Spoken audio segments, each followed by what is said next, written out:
জুলাই গণঅভ্যুত্থানের পর থেকে ভারতের সাথে যেহেতু বাংলাদেশের সম্পর্কটা আগের মতো আর নেই, এই জন্য বাংলাদেশ ভারতের বিরুদ্ধে বিভিন্ন পদক্ষেপ গ্রহণ করতেছে। আমরাও সেই হিসেবে পদক্ষেপ গ্রহণ করেছি যে আমরা আর আমাদের দেশ থেকে রুগী ভারতে যাবে না, এবং রুগী কিন্তু অনেক কমে গেছে। জিনিসপত্র কিনতে আর ভারতে যায় না। কলকাতাদের অবস্থা একদম প্যান্ট ভেজার মতো, তারা আর কাস্টমার পায় না, তাদের দুর্ভিক্ষ চলতেছে। এখন এই সুবিধাটা গ্রহণ করতেছে চীন।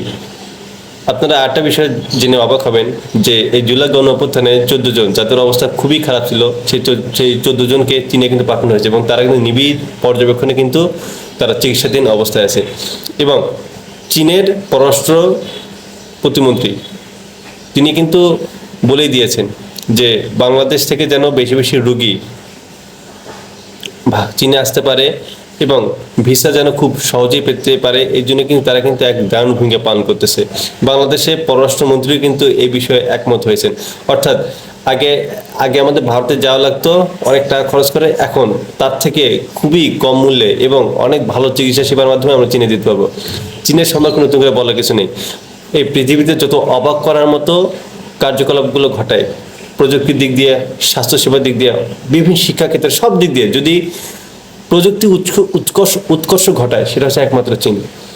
চীন বর্তমানে আমেরিকার সাথে টেক্কা দিচ্ছে। তো বুঝতে পারছেন যে কই আমেরিকা কই চীন, তারা এখন সমানে সমানে লড়াই।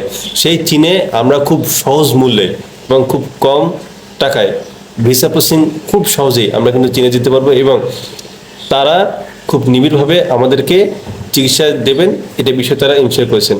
আপনারা দেখবেন যে আগে যখন বাংলাদেশ থেকে ভারতে যেত, তারা কুত্তার মতো ব্যবহার করতো, তারা বাংলাদেশের রোগীদের সাথে অনেক জঘন্য খারাপ আচরণ করতো, বাংলাদেশে মানুষদেরকে তারা দাম দিত না। এখন চীনে যখন যাবে তখন তারা আসলে বুঝবে যে তারা কি হারিয়েছে। যদিও চীনের মানুষ যথেষ্ট ভদ্র এবং তারা যথেষ্ট পরিশ্রমী এবং তারা যথেষ্ট সৎ।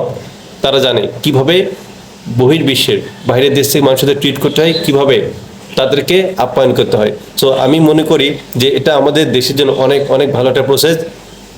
আমি সাধারণ জনগণকে একটা কথা বলতে চাই, ভারত থেকে দূরে থাকুন, কারণ ভারত আমাদের রাষ্ট্র হচ্ছে শত্রু রাষ্ট্র, এ আমাদের কোনো বন্ধু রাষ্ট্র হতে পারে না। ভারত থেকে দূরে থাকুন। যে কোনো কাজে আপনি চীন অথবা পাকিস্তান বা অন্যান্য যে কোনো দেশ সহায়তা নেন, সমস্যা নেই, কিন্তু আপনি বিশেষ করে চীনে যেতে পারেন, এটা অনেক ভালো হবে। চীন বাংলাদেশে একটা কাছাকাছি, এবং চীনে যাওয়ার ফলে আপনি সব দিক দিয়ে আপনি অনেক সুযোগ সুবিধা লাভ করবেন। বিশেষ করে যাদের চিকিৎসা ব্যবস্থার দরকার, আপনারা চীনে যাবেন, দেখবেন চীনে আপনারা যথেষ্ট পরিমাণে খুব সহজেই আপনার যে জটিল সমস্যা সেটা সমাধান করতে পারবেন।